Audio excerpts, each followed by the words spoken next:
గత 3 రోజులుగా వణికిస్తున్న ఫెంజల్ తుఫాన్ నిన్న అర్ధరాత్రి తీరం దాటింది.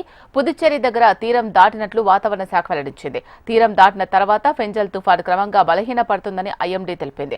దీంతో తమిళనాడుతో పాటు ఈ రోజు రేపు దక్షిణ కోస్తా రాయలసీమలో భారీ వర్షాలు కురిసే అవకాశం ఉందని వాతావరణ శాఖ హెచ్చరించింది. నెల్లూరు, కడప జిల్లాలో ఆకస్మిక వరదలు సంభవించే అవకాశం ఉన్నట్లు వాతావరణ శాఖ హెచ్చరించింది. ఈ నేపథ్యంలో ప్రజలు అప్రమత్తంగా ఉండాలని సూచించింది.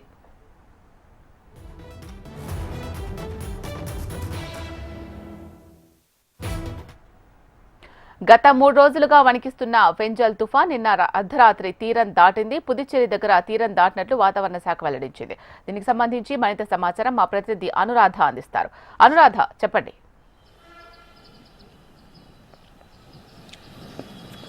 ప్రస్తుతం ఫెంగల్ తుఫాన్ అయితే తీరం దాటింది. అయితే పుదుచ్చేరి దగ్గర నిన్న అర్ధరాత్రి తీరం దాటిన సమయంలో కొంత ఆ ప్రాంతాల మీద ఎక్కువగా ప్రభావాన్ని అయితే చూపించింది. ప్రస్తుతానికి క్రమంగా బలహీనపడుతుంది. అయితే బంగాళాఖాతంలో ఫెంగల్ తుఫాన్ బలహీనపడుతున్నప్పటికీ కూడా మరి అల్పపీడనం కొనసాగుతూ ఉంటుంది. అది రేపు సాయంత్రం వరకు కూడా కొనసాగుతుంది. కాబట్టి దాని ప్రభావం దక్షిణ కోస్తా ఆంధ్ర మీద కొంత మేరకు ఉండే అవకాశం ఉందని వాతావరణ శాఖ అంచనాలు వేస్తుంది. అయితే ప్రస్తుతానికి ఫెంగల్ తుఫాన్ యొక్క ఎఫెక్ట్ అయితే మాత్రం తగ్గినట్లే చెప్పొచ్చు. ఎందుకంటే అది కేవలం తమిళనాడు, పుదుచ్చేరి దగ్గర మాత్రమే ఇంకా రేపు సాయంత్రం వరకు కూడా కొంత ప్రభావాన్ని చూపించే అవకాశం ఉంది. ఏపీ మీద చూసుకుంటే కనుక దక్షిణ కోస్తా ఆంధ్రాలో కూడా దాని ప్రభావం తగ్గింది. అయితే అల్పపీడనం బంగాళాఖాతంలో కొనసాగుతున్న నేపథ్యంలో కొద్దిపాటిగా దక్షిణ కోస్తా ఆంధ్ర, రాయలసీమ జిల్లాల్లో కొద్దిపాటిగా వర్షాలు అయితే మాత్రం ఈ రోజు సాయంత్రం నుంచి రేపు ఉదయం వరకు కూడా అక్కడక్కడ భారీ వర్షాలు కురిసే అవకాశం ఉంది. మిగిలిన ఉత్తర కోస్తా కానీ ఇతర జిల్లాల్లో కానీ సాధారణం నుంచి మోస్తరు వర్షాలు అయితే కురుస్తాయి. కానీ సముద్ర తీర ప్రాంతం మాత్రం